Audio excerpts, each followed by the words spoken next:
उस्ताद गुलण फ़कीर जे वक़्त खां वठी हे महमूद शेख वारा सभिनि सां ॻाए चुको आहे। ही कल्चरल फनकार आहे। ही असांजे इलाइक़े ऐं ख़ासि कर सिंध जी इज़त आहे कि जो ही सूफ़ी पैगाम ॾियण वारो रागी आहे।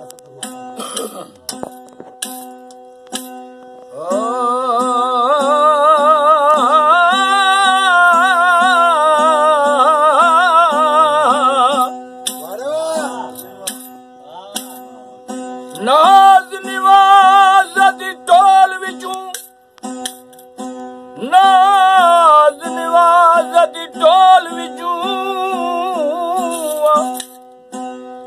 नाज़ निवाज़ दी टोल विचूं आउंदी भू वफ़ा दी कसम खुदा दी विच कंठकोट दे कुर्ब ॾिठो से इश्क कीता इमदादी कसम खुदा दी।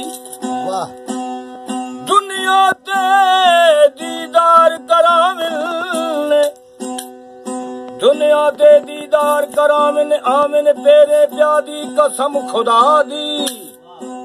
महर मुसाफिर है यार नहीं मिलदा लड गया झोंक हया दी कसम खुदा दी। वाह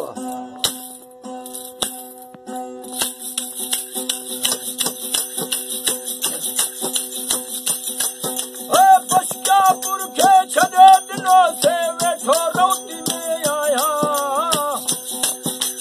अल्लाह बजे थे याद करे मां पीर फकीर बनाया। बशका पुरखे छॾे ॾिनो से वेठो रोटी में आया अल्लाह बजे थे याद करे मां पीर फकीर बनाया।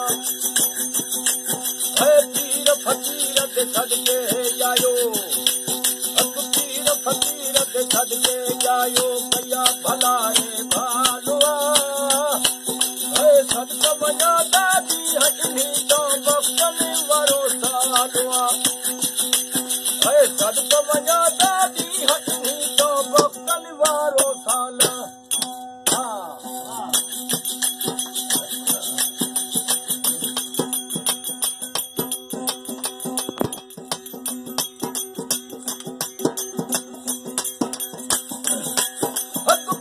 फकीर मगर ठोकू गाला पीरनी जो छोरायो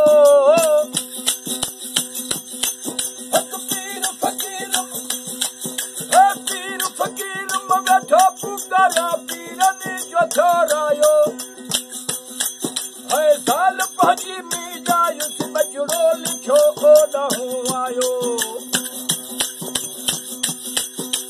पीर फकीर मगर ठोकू गाला पीरनी जो छोरायो गाल भाजी में जायुस बचड़ो लिखो ओ न आयो अल्लाह जा भांडा भरिया पया हिन मौला जा भांडा भरिया पया हिन कहिड़ो मलिक खे कालुआ सदक वञा दादी हटनी तो बख्शने वारो सालुआ मुल्क पंहिंजे में ख़ुशी थी वया जायो ता मूंखे बारुआ सदक वञा दादी हटनी तो बख्शने वारो सालो सदक वञा दादी हटनी तो बख्शने वारो साल।